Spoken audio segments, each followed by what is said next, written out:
la decisión de no reasumir aún la serie expositiva en la carta de Pablo a los romanos para hablar acerca de la enorme importancia que tiene para el cristiano congregarse en su iglesia local en el día del Señor. En este texto, el Espíritu Santo nos exhorta a no dejar de congregarnos como algunos tienen por costumbre. Y esa palabra que se traduce como dejar está conectada con la idea de lealtad. Es la misma palabra que Pablo usa en 2 Timoteo capítulo 4 versículo 10 para referirse a Demas. Demas me ha desamparado, Demas me ha dejado amando este mundo. Demas ha sido desleal. Es la misma palabra que el autor de la carta va a usar en el capítulo 13, versículo 5, para hablar de esa promesa de Dios a sus hijos: yo nunca te dejaré ni te desampararé. Nuestro Dios es leal a su pacto y por eso nunca abandona a los suyos. Bueno, lo que el autor está diciendo en el versículo 10, en el capítulo 10, es que nosotros debemos ser leales a Dios y no dejar de congregarnos. Ahora, antes de pasar a considerar la enseñanza de nuestro texto, permítanme tomar unos minutos para ponerlo en su contexto.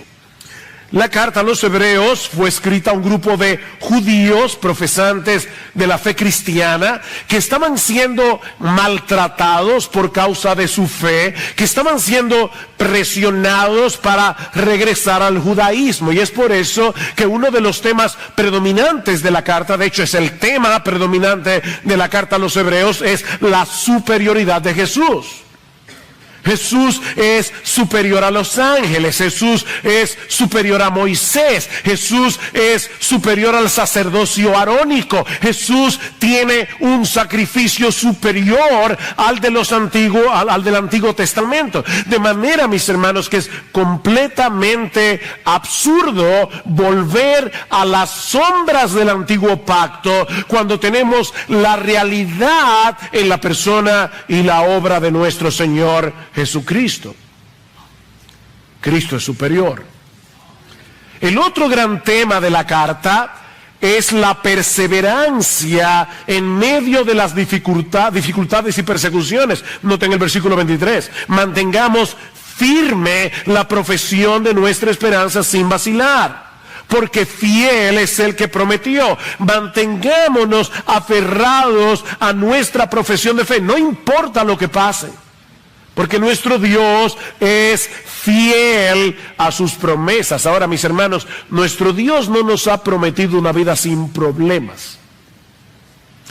Lo que Él ha prometido es proveernos todos los recursos necesarios para que nosotros podamos perseverar hasta el fin a pesar de los problemas. Así que no se muevan de donde están, dice el autor de la carta a los hebreos. Y una de las cosas que eso implica en la práctica es el hecho de estar presentes cuando la iglesia se congrega cada semana en el día del Señor para animarnos y exhortarnos unos a otros. Mis hermanos, ausentarse regularmente de las reuniones de la iglesia sin una causa que lo justifique, o venir a la iglesia por una mera costumbre religiosa, o incluso tener la costumbre de llegar tarde a los servicios públicos de adoración, mis hermanos, eso es más serio de lo que muchos parecen percibir. Y hay al menos 3 razones que podemos extraer de nuestro texto al considerarlo en su contexto. Por eso le pedí al pastor que leyera toda la porción que leyó hace un momento. hay al menos 3 razones de por qué resulta preocupante la práctica de ausentarse sin razón de la adoración corporativa de la iglesia. Y la primera es que dejar de congregarse habitualmente sin una razón que lo justifique es menospreciar los privilegios que ahora tenemos en Cristo. Vean el versículo 19 una vez más. Entonces, hermanos, puesto que tenemos confianza para entrar al lugar santísimo por la sangre de Jesús, por un camino nuevo y vivo que Él inauguró para nosotros por medio del velo, es decir, de su carne, y puesto que tenemos un gran sacerdote sobre la casa de Dios, acerquémonos. Acerquémonos, no nos mantengamos lejos. Acerquémonos con corazón sincero. No es un ritual que venimos a hacer aquí. Acerquémonos en plena certidumbre de fe. Acerquémonos teniendo purificado nuestro corazón de mala conciencia. Mi hermano, nuestros pecados fueron perdonados. Nosotros podemos venir delante del Señor y decir: Señor, yo sé que yo he pecado en esta semana, pero yo sé que la sangre de Jesucristo nos limpia de todo pecado. Nosotros hemos sido lavados con agua pura. Y es como si el autor probablemente estuviera diciendo: recuerden vuestro bautismo. No es que el bautismo lava de pecados, imposible.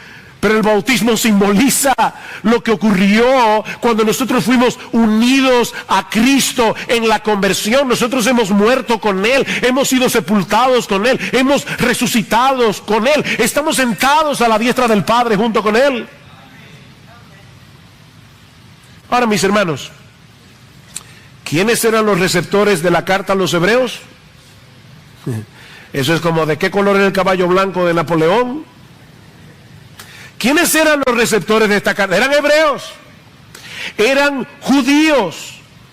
Y en el Antiguo Testamento, y ellos lo sabían, solo el sumo sacerdote tenía el privilegio de entrar en el lugar santísimo una vez al año, en el Yom Kippur, el día de la expiación. Y tenía primero que presentar sacrificios por sus propios pecados y luego por los pecados del pueblo. Tanto en el tabernáculo como en el templo más adelante, el pueblo de Israel tenía que mantenerse lo más lejos posible del lugar santísimo. Pero el autor de esta carta nos dice que todos los cristianos podemos entrar ahora con confianza por causa del sacrificio de Cristo en la cruz del Calvario. En otras palabras, mis amados hermanos, nosotros tenemos libre acceso, libre entrada a la presencia misma de Dios cuantas veces queramos, por causa de la sangre de Cristo que nos ha limpiado de todo pecado. El velo de su carne fue rasgado, dice en el versículo 20, para que nosotros podamos tener hoy semejante privilegio. Tenemos un sumo sacerdote que nos representa, y no en un templo hecho por manos humanas. Mis hermanos, esto no es la iglesia, esta es la iglesia. Y esta es la casa de Dios. Pablo dice, 1 Timoteo capítulo 3, versículo 14, esto te escribo, aunque tengo la esperanza de ir pronto a verte, para que si tardo sepas cómo debes conducirte en la casa de Dios, que es la iglesia del Dios viviente, columna y baluarte de la verdad. Nosotros tenemos un sumo sacerdote que nos representa en la misma casa de Dios. ¿Qué debemos hacer? Acércate, acerquémonos con plena confianza, sabiendo que al llegar a la presencia del Señor seremos recibidos por Él como si fuéramos Jesús mismo, porque estamos unidos, nuestra vida está escondida en Él. Ahora, ¿qué significa eso? Acerquémonos. Bueno, por un lado, cada creyente de manera individual debe acercarse a Dios en comunión, en oración, en adoración, a lo largo de toda su vida. Debemos acercarnos continuamente a Dios por medio de Cristo. Usa ese privilegio, mi hermano. Cada vez que te postras y dices, Padre, Padre, Padre que estás en los cielos, como yo decía ayer, estábamos hablando ahí en casa de Eric y Maggie, y hablábamos del problema de este aparatito. Este aparatito es un problema, porque es como si tuviéramos a todos los contactos de WhatsApp metidos ahí, y cada vez que estás hablando con alguien me dice, y es como, óyeme, y nosotros nos distraemos, no prestamos atención.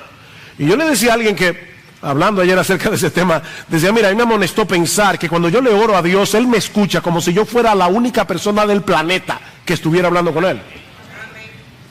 Acerquémonos. No pierdas ese privilegio. Pero mis hermanos, algo extraordinario ocurre cuando nos congregamos como iglesia. Cada uno de ustedes es templo, si son creyentes, es templo del Espíritu Santo. Y juntos somos piedras vivas que conformamos un templo espiritual en el que habita Dios. Eso es serio. Por eso orábamos al principio que el Señor abriera los ojos de nuestro entendimiento. La presencia especial de Dios desciende en medio de su pueblo a través de su palabra, y eso no ocurre en ningún otro lugar del mundo. Mis hermanos, esta asamblea fue convocada por Dios, no fue convocada por los pastores. Esta asamblea fue convocada por Dios mismo para que nos encontremos con Él como pueblo, no como individuos. La palabra que se traduce como iglesia en el Nuevo Testamento, eclesia, significa los que han sido llamados fuera, los que han sido convocados. Hemos sido llamados fuera del mundo para ser convocados en el cuerpo de Cristo, en la iglesia de Cristo, convocados por Dios. Y eso viene a ser evidente en una forma concreta cuando nos congregamos cada semana como iglesia. Dice Pablo en 1 Corintios capítulo 11 versículo 18, cuando os reunís como iglesia. Yo puedo ser parte de un equipo de básquetbol y soy parte del equipo 24/7. Cuando estoy descansando en mi casa, yo soy parte del equipo de básquetbol. Pero somos equipo cuando estamos juntos en la cancha. Yo solo no soy un equipo. Bueno, nosotros nos congregamos como iglesia. ¿Y por qué lo hacemos? Porque Dios nos ha convocado. Piensen en esto, mis amados hermanos. Cuando el sol se comenzó a levantar esta mañana, las naciones comenzaron a levantarse. Y las iglesias de Jesucristo comenzaron a adorarle. Y eso va a ser así hasta que el sol se ponga otra vez. Eso quiere decir, mi amado hermano, que nosotros ahora nos hemos unido a un gran coro que alrededor del mundo está en el mismo lugar. No, pastor, nosotros estamos en República Dominicana. Óyeme, los creyentes en China que estaban adorando a Dios quizás hace ya algunas horas, ellos estaban en la presencia de Dios. En Australia estaban en la presencia de Dios. En Estados Unidos estaban en la presencia de Dios. Y nosotros estamos en el mismo lugar, en la presencia de Dios. Así que esta es la expresión local de que somos iglesia. Pero no podemos perder de vista que también somos parte de la Iglesia Universal. Y toda la iglesia de Cristo, toda la iglesia, ha estado adorando a Dios en su presencia a lo largo de este día. De manera, mis hermanos, que esta es una reunión extraordinaria donde ocurre algo extraordinario. Cristo desciende por su Espíritu para bendecir a su pueblo congregado. Escuchen cómo lo dice en el Antiguo Testamento. Éxodo 20:24. En todo lugar donde yo hiciere morar la memoria de mi nombre, vendré a ti y te bendeciré. ¿No le suenan familiares esas palabras? Mateo 18:20. Donde estén 2 o 3 congregados en mi nombre, allí estaré yo en medio de ellos. Dios convoca a su pueblo para venir a morar con ellos como su Dios. Salmo 50. Juntadme a mis santos, dice Dios, los que han hecho conmigo pacto con sacrificio. Juntadme a mis santos. Hay un salmo que dice que Dios ama más las puertas de Sión que las muchas moradas de Jacob. ¿Y eso qué significa? Bueno, Dios ama a cada familia de aquí. Dios ama a cada familia de esta iglesia. Pero Dios ama más cuando ve a su pueblo junto en armonía, congregado en su presencia. Eso regocija el corazón de Dios. Dios nos llama a congregarnos cada semana como pueblo suyo para traer la bendición de su presencia en medio nuestro. Mirad cuán bueno y cuán deleitoso es habitar los hermanos juntos en armonía. ¿Saben por qué? Porque allí envía Jehová bendición y vida eterna. Allí envía Jehová. Déjenme, yo espero, asombrarlos un poco. Porque para mí fue una bendición esta mañana. Yo ahora mismo estoy lidiando con mi garganta y no puedo cantar a todo pulmón. Tenía que estar controlando la voz para poder predicar. Pero pensar en esto fue sorprendente para mí. Miren, mis hermanos, esta reunión es tan extraordinaria que Cristo mismo viene y se hace presente entre nosotros cuando su palabra es predicada. Y Él está caminando en medio de los 7 candeleros de oro, aplicando la palabra por su espíritu. Pero no solo eso. Él canta junto con nosotros cuando entonamos nuestras alabanzas al Padre. Oigan lo que dice Hebreos capítulo 2, versículo 11. El autor está allí diciéndonos que Cristo no se avergüenza de llamarnos sus hermanos. Y para probar el punto cita el Salmo 22.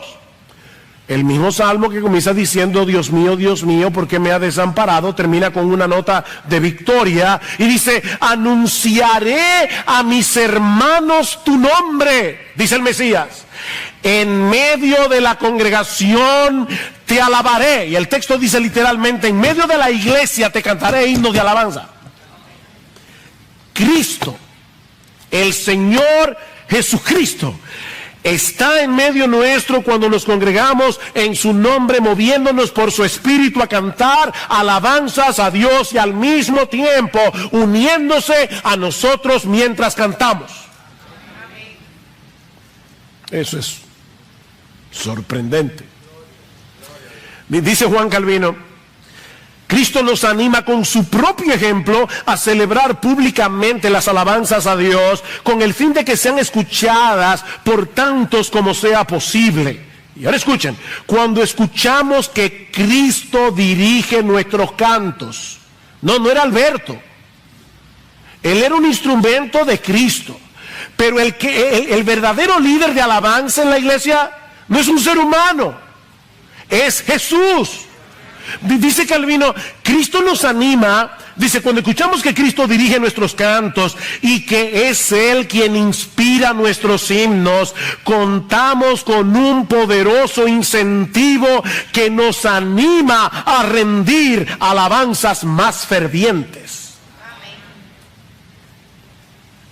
Y Mike Cosper dice, las canciones que cantamos, las oraciones que oramos, la fe que confesamos, todo esto no es más que un eco y un amén a la perfecta adoración a Dios que le ofrece su Hijo.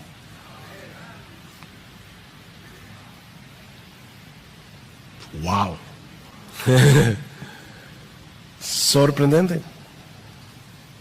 Cuando nos congregamos como iglesia, mis hermanos, tenemos que elevarnos por encima de las realidades físicas que nuestros ojos ven a las realidades espirituales que solo podemos contemplar con los ojos de la fe. Jesús está aquí. ¿Tú crees eso? Jesús está aquí, moviéndose en medio nuestro por su Espíritu para alabar a Dios, junto contigo y conmigo, uniendo su voz a la nuestra mientras cantamos. Y cuando su palabra está siendo predicada por un ser humano que se puede equivocar, que es imperfecto, Él habla a sus ovejas. Mis ovejas oyen mi voz. ¿A través de quién? El que a vosotros oye, le dijo Cristo a sus discípulos, a mí me oye. Y el que a vosotros desecha, a mí me desecha.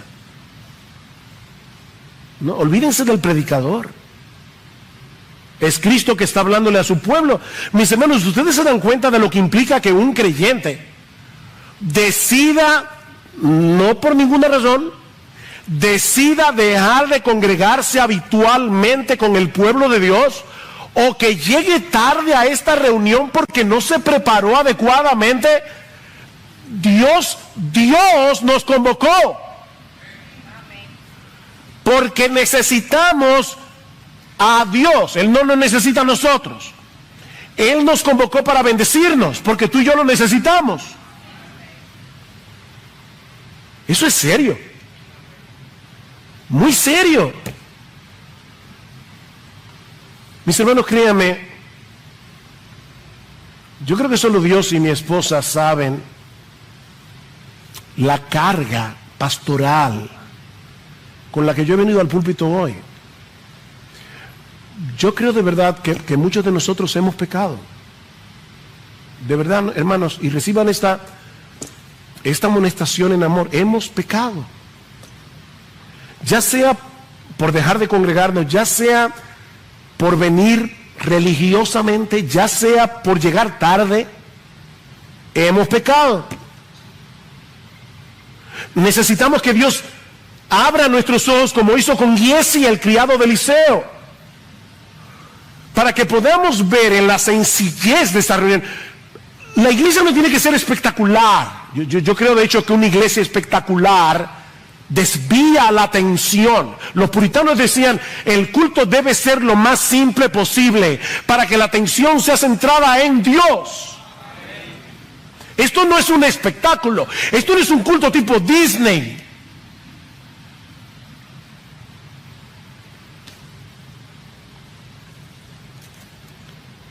En la sencillez de esta reunión, si Dios abre nuestros ojos, nosotros vamos a ver que esto es más extraordinario de lo que solemos pensar. Vayan conmigo por un momento al capítulo 12 de la carta a los Hebreos. Capítulo 12, estamos en el 10. A partir del versículo 18 de Hebreos 12, el autor hace un contraste entre la experiencia de Israel al pie del monte Sinaí. ¿Recuerdan? Éxodo 19, cuando el pueblo llegó al monte a recibir la ley. Aquello fue aterrador. Iba a decir aterrorífico. Aterrador. Y ahora él quiere que nosotros veamos la diferencia entre aquello y lo que experimentamos hoy en el nuevo pacto. Dice, porque versículo 18, no os habéis acercado, aquí está la palabra otra vez de Hebreos 10, no os habéis acercado a un monte que se puede palpar, ni a fuego ardiente, ni a tinieblas, ni a oscuridad, ni a torbellino, ni a sonido de trompeta, ni a ruido de palabras tal que los que oyeron rogaron que no se les hablara más. Y dice en el versículo 22 que era tan terrible, versículo 21, era tan terrible lo que se veía que aún Moisés exclamó, estoy aterrado y temblando. ¿A qué nos hemos acercado? No fue al monte Sinaí. Os habéis acercado al monte de Sión. Os habéis acercado a la ciudad del Dios vivo, la Jerusalén celestial, y a miríadas de ángeles. No, ustedes no lo ven, pero dicen en 1 de Pedro capítulo 1 versículo 10 que los ángeles en el cielo están inclinados para ver lo que ocurre en la iglesia. Miríadas de ángeles a la asamblea general e iglesia de los primogénitos que están inscritos en los cielos, y a Dios, el juez de todos, y a los espíritus de los justos hechos ya perfectos, y a Jesús, el mediador del nuevo pacto, y a la sangre rociada que habla mejor que la sangre de Abel. A eso es que nos hemos acercado.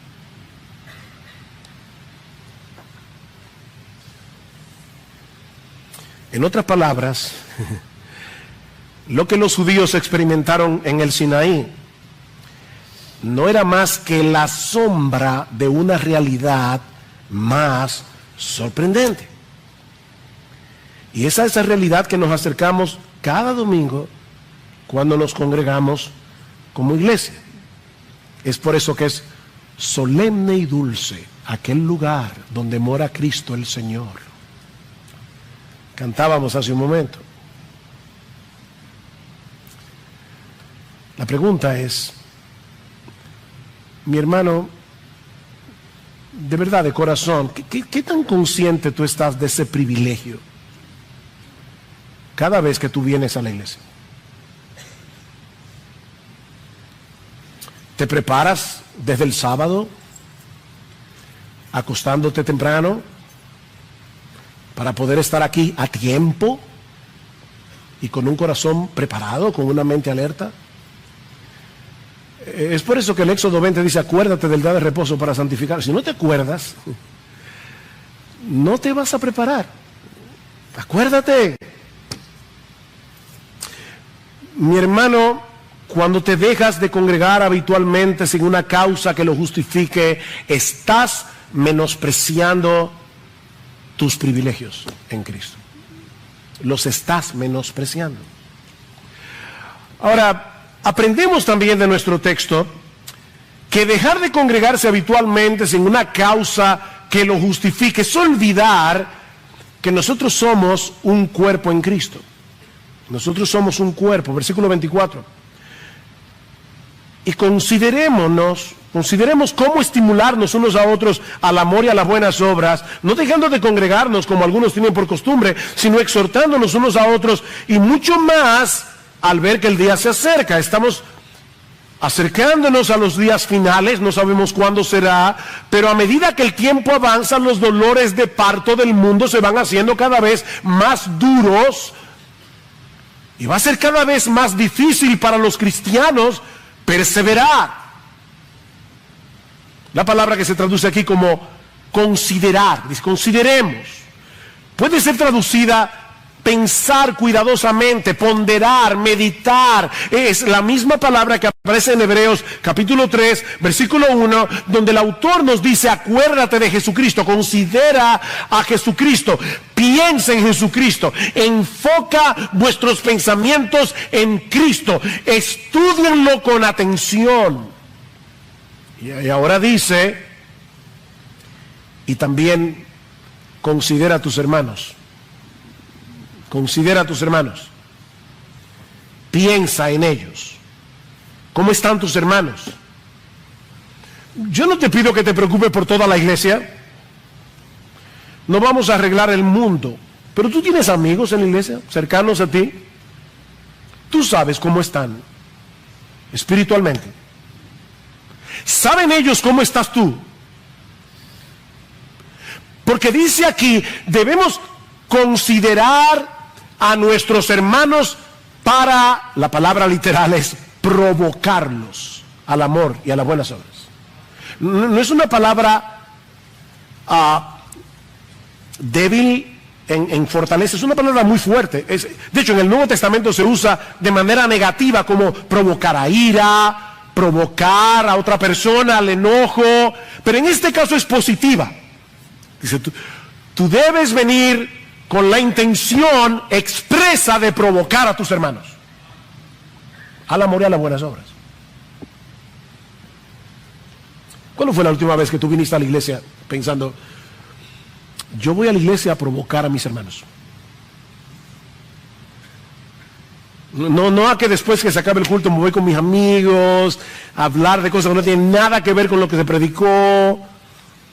No, yo vengo a provocar a mis hermanos al amor y a las buenas obras.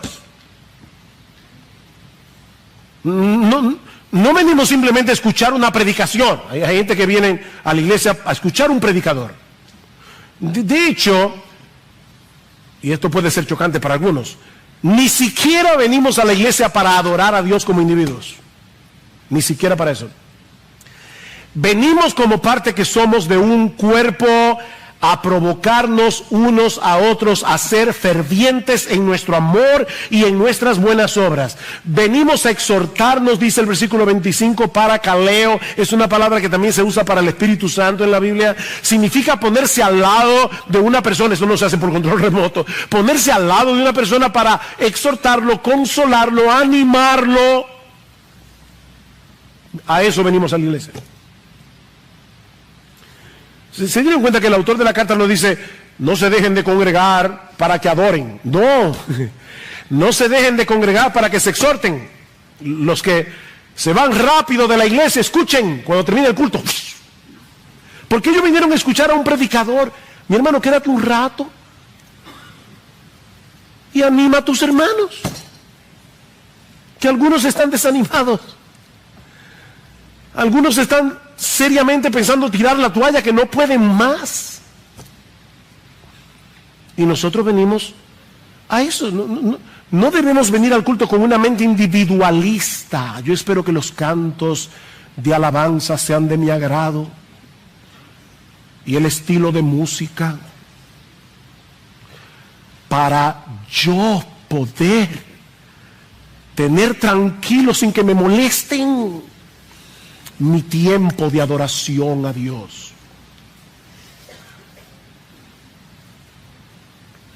Y por supuesto, también vine a ver si el predicador me dice algo que me ayude en lo que yo necesito.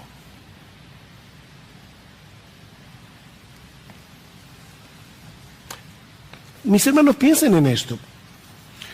Dios hubiera podido levantar varios puntos de predicación en la ciudad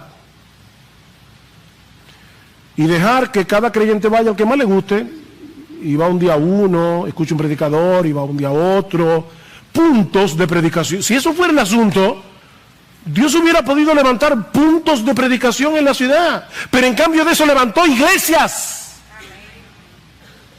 Iglesias locales, con sus miembros particulares, con sus pastores particulares. Escuchen lo que dice Hebreos capítulo 13, versículo 7. Acordaos de vuestros guías, la palabra allí es pastores, que os hablaron la palabra de Dios. Acuérdense de ellos. Y considerando el resultado de su conducta, imitad su fe. Algunos de los pastores de esta iglesia ya se habían muerto. Gracias al Señor, hasta ahora todos estamos aquí. Pero dice, acuérdense, cuando ya no estemos aquí, si el Señor no ha vuelto, no se olviden de las cosas que hemos predicado. Ahora, es muy fácil exaltar a los pastores muertos y decir, sí, si yo hubiera sido pastoreado por Calvino, por Spurgeon, por Whitefield, pero no por esta gente. Bueno, ok, ahora escucha lo que dice el versículo 17. Eso es lo que se murieron. Ahora en el versículo 17 dice, obedeced a vuestros pastores, a los de ahora, y sujetaos a ellos, porque ellos velan por vuestras almas como quienes han de dar cuenta. Permitidles que lo hagan con alegría y no quejándose, porque eso no sería provechoso para vosotros. Y por si eso fuera poco, en el versículo 24 dice, saludad a vuestros pastores. Y los saludos de aquella época eran afectuosos. Salúdenlos. Es en ese contexto que el Espíritu Santo nos exhorta a no dejar de congregarnos, para que podamos animarnos unos a otros, incluyendo, asómbrense otra vez, al mismo pastor. ¿Cómo así? Bueno, permítame hablar como loco. ¿Se acuerdan a Pablo en 2 Corintios 11? Dice, voy a hablar como loco. Bueno, yo voy a hablar como loco ahora. ¿Alguna vez tú te has detenido a considerar lo que significa para un pastor preparar un sermón cada semana? Miren, mis hermanos, créanme, nosotros pasamos horas y horas y horas estudiando el pasaje, orando por el pasaje, orando por ustedes, agonizando muchas veces para preparar el sermón. Y yo no estoy usando la palabra agonizar para sonar dramático. Es la misma palabra que usa Pablo en Colosenses capítulo 1, versículo 29 y en Colosenses capítulo 2, versículo 1. Pablo dice, yo agonizo por vosotros. Y en Gálatas capítulo 4, versículo 19, Pablo dice, yo sufro dolores de parto. Todas las semanas nos pasamos sufriendo dolores de parto para preparar un sermón. ¿Y saben lo mejor de esto? Que el lunes estamos en cero otra vez. Esta es una tarea difícil, decía un gran predicador ya de australiano, ya murió.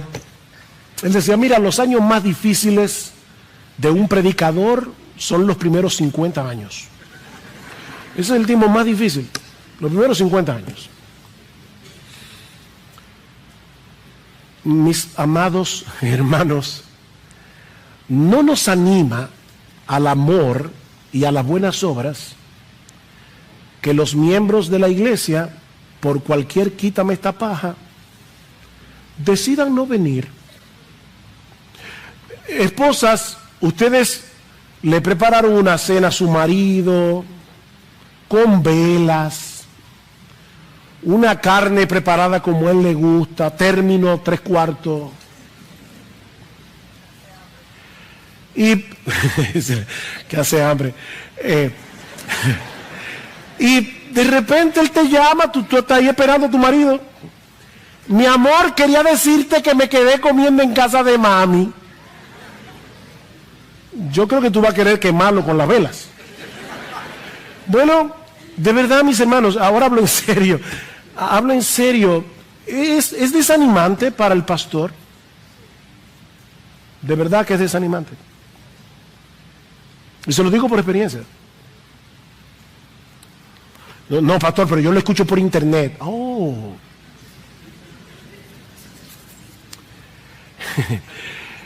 Es que el asunto no es meramente escuchar una predicación.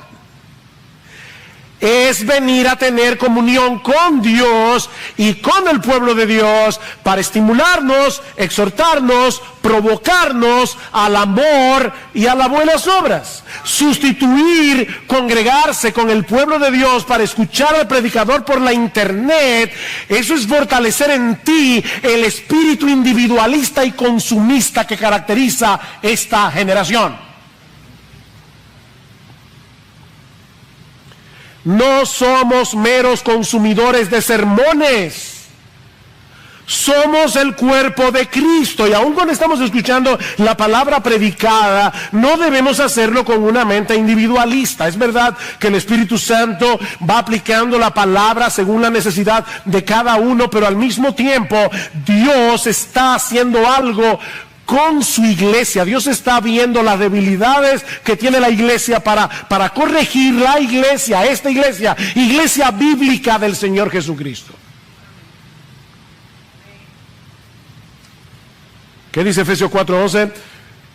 Cristo mismo llama a pastores, los cuales equipan a los santos para que los santos hagan la obra del ministerio. Eso es lo que estamos haciendo aquí. Estamos equipándolos para que ustedes puedan hacer mejor la labor de provocarse al amor y a las buenas obras, exhortarse unos a otros. Y de hecho, aún hasta cuando cantamos alabanza, lo hacemos para los demás. Colosenses 3:16. La palabra de Cristo more en abundancia en vosotros, exhortándoos y animándoos unos a otros, cantando con gracia al Señor, con salmos, con himnos y cánticos espirituales. Por fin, ¿nosotros le cantamos al Señor o nos cantamos unos a otros? Sí. Mientras cantamos el Evangelio, nos estamos instruyendo, animando, provocando al amor y a las buenas obras. Estamos cantando para Dios y para los demás.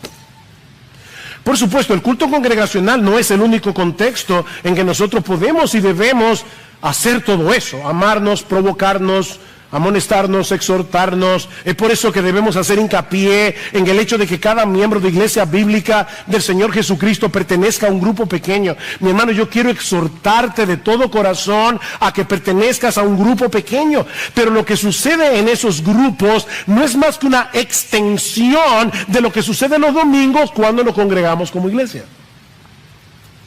Es una extensión. La palabra predicada nos equipa para ministrarnos unos a otros. Pablo dice en 1 Tesalonicenses 5:14, os rogamos, hermanos, no pastores, que amonestéis a los ociosos, que alentéis a los de poco ánimo, que sostengáis a los débiles, que seáis pacientes para con todo. Todo eso está aquí en la iglesia. Ociosos, gente desalentada, gente débil. Ven a congregarse con la conciencia de que tus hermanos te necesitan y de que tú necesitas a tus hermanos. El cristianismo no se hizo para vivir en aislamiento. Pero hay una tercera enseñanza que veremos más brevemente, y es quizás la más sobria del texto. Y es el hecho de que dejar de congregarse habitualmente sin una causa que lo justifique puede ser un síntoma de que tú vas camino a la apostasía. De que tú vas camino a la apostasía. Mi hermano, ¿por qué debemos provocarnos y exhortarnos unos a otros? ¿Cuál es el propósito? Bueno, el autor de la carta a los Hebreos ya lo dijo en el capítulo 3. Mirad, hermanos, que no haya en ninguno de vosotros corazón malo de incredulidad para apartarse del Dios vivo. Niños, eso es lo que significa la palabra apostasía, apartarse de Dios. Dice, que no haya en ninguno de vosotros corazón malo de incredulidad para apartarse del Dios vivo. Antes, exhortaos los unos a los otros cada día, entre tanto que se dice hoy, para que ninguno de vosotros se endurezca por el engaño del pecado.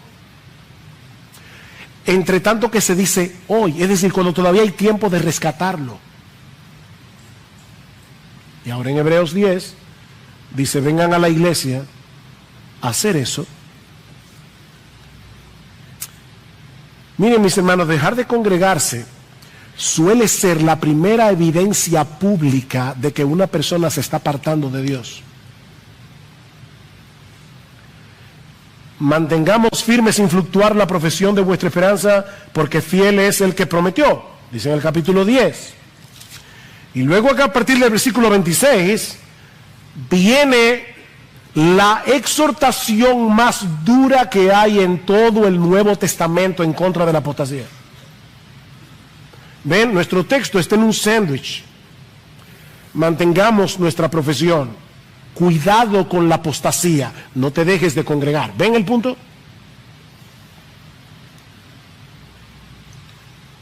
¿Qué podemos pensar de una persona que dice ser cristiana y no tiene interés en acercarse a la presencia especial de Dios en medio de su pueblo? No le importa. ¿Qué podemos pensar de alguien que dice ser cristiano, pero no le interesa estar en el lugar donde Cristo se hace presente para alabar a Dios junto con nosotros y ministrarnos con su palabra? No me interesa. ¿En qué condición se encuentra una persona que profesa ser cristiana, pero que no anhela tener comunión con aquellos que han sido redimidos por la misma sangre, con quienes comparte la misma fe, la misma esperanza, el mismo Salvador, y el mismo destino. ¿Qué podemos pensar? ¿O qué podemos pensar de alguien que habitualmente llega tarde a la iglesia congregada? Yo entiendo, hablábamos en el carro, cuando mi esposa y yo teníamos 3 niños pequeños, yo entiendo que hay cosas que pasan. Tú sales de la casa con tu niño cambiadito, ¡va! A cambiarlo otra vez. Esas cosas pasan. Entendemos eso. Aquí estamos hablando de simplemente llegar tarde porque no te preparaste, porque llegaste tarde, porque para ti no era importante lo que estaba sucediendo aquí. Tú no tenías en mente que venías a encontrarte con el Rey de Reyes y con el Señor del Universo. No lo tenías presente y llegaste tarde. Y habitualmente llegas tarde.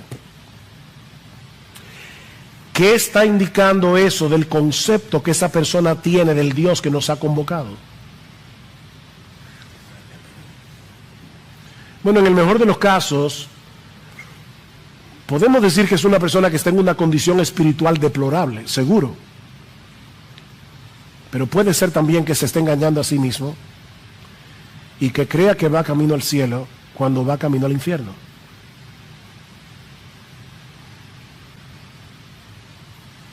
Pastor, pero yo pensaba que la salvación no se pierde. No, para el que la tiene, no. No para el que la tiene.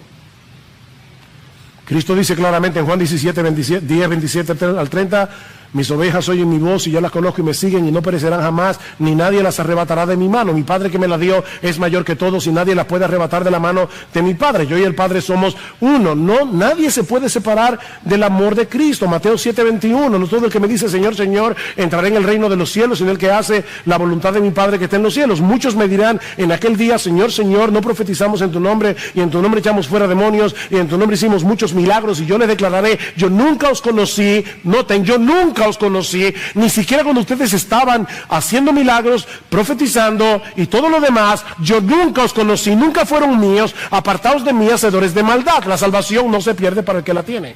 Salieron de nosotros, pero no eran de nosotros, 1 de Juan 2:19, porque si hubiesen sido de nosotros, habrían permanecido con nosotros, pero salieron de nosotros para que se manifestase que no todos son de nosotros. Y en esta misma carta, el texto termina diciendo en el versículo 36, porque tenéis necesidad de paciencia para que cuando hayáis hecho la voluntad de Dios obtengáis la promesa, porque dentro de muy poco tiempo el que ha de venir vendrá y no tardará, mas mi justo vivirá por la fe, y si retrocede mi alma no se complacerá en él. Pero nosotros no somos, nosotros los cristianos, no somos de los que retroceden para perdición, sino de los que tienen fe para la preservación del alma. Pastor, pero si la salvación no se pierde, ¿por qué hay tantas advertencias en el Nuevo Testamento en contra de la apostasía, en cartas dirigidas a cristianos? Bueno, en primer lugar, porque estas cartas fueron dirigidas a cristianos profesantes. Los autores del Nuevo Testamento no presuponían que todos los que decían ser cristianos lo eran en verdad. Y estas advertencias nos ayudan a examinar la genuinidad de nuestra fe. Una persona que está viviendo como un incrédulo corre un grave peligro si cree que va camino al cielo. Y estas advertencias pueden ser el medio usado por Dios para despertarlo de tal manera que la persona se arrepienta cuando todavía hay tiempo. Pero en segundo lugar, este tipo de advertencia es uno de los medios que Dios usa para preservar a los suyos y moverlos a perseverar. Mis hermanos, no olviden, Dios es soberano, pero el hombre es responsable. Así como los textos que nos invitan a la fe y al arrepentimiento son usados por Dios para que los elegidos crean y se arrepientan, así también estos textos son usados por Dios para que los elegidos perseveren y fructifiquen.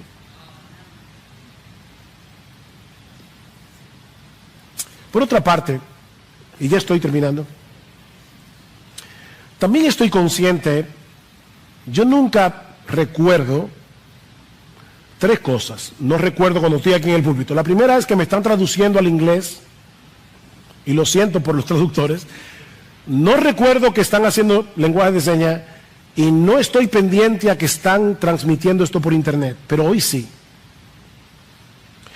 Porque me duele en el corazón pensar que hay muchos cristianos que probablemente están oyendo esta prédica ahora mismo y literalmente no tienen ninguna iglesia a la cual asistir.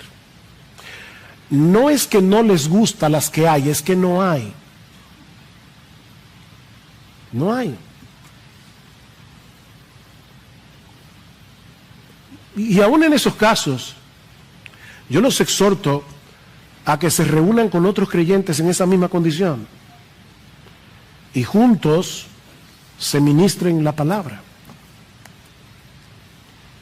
Pero ese no es el caso de ninguno aquí.